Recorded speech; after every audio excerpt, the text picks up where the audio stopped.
I've worked in gaming for about 3 years, and it's definitely really different. I came from mostly events, but now I do like professional gaming events, and it's really, really fun. But it is, of course, a very male-dominated industry, and I think that's like the big Right. challenge. And that's sort of what I wanted to talk to you about was. I'm sure politics is quite a bit of a boys' club sometimes. I know that I feel that in gaming, and I just love your advice on how you stay authentic to yourself in that type of industry that's so male dominated. I find myself like kind of putting on a front and having to be a certain way to get my point across. And I was just curious, like, your thoughts on that. I think that's a really smart observation because when you're in a male dominated space like you are, and you've got a job to do, you're not just an observer, you're putting on events. You've got to get people to do things and cooperate. You do have to use different methods of communication sometimes. And that's not being inauthentic, that's knowing your audience and you're trying to get through to them because that's part of your job.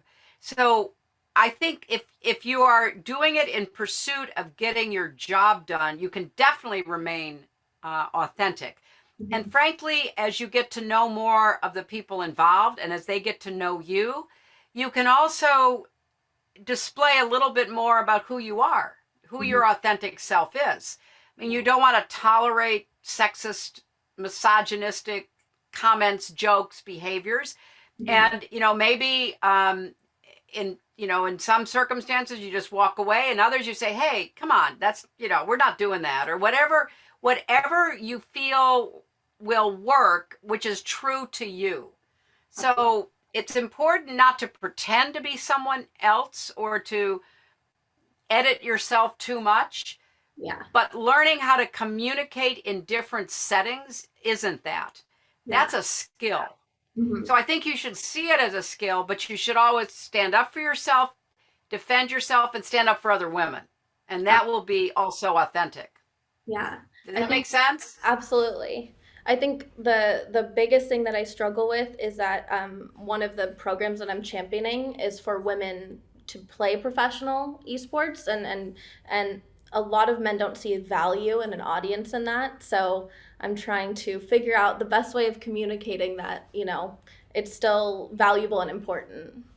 Well, Yeah. Danielle, you might make the case to have a few small events Mm-hmm. and then work like crazy to get people to pay attention to them. Mm-hmm. I mean, you might have to prove it to people who are, dubious, as a lot of other women in sports did.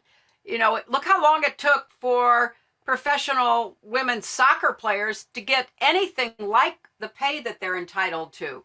They've Mm-hmm. been fighting for years, and frankly, they were better on world competition than our male soccer players for our national teams were. So you may have to do a kind of proof of concept, but then you have to work really, really hard to make it successful. Yeah. But you can maybe break through some of the opposition and the dismissiveness that you're running into now.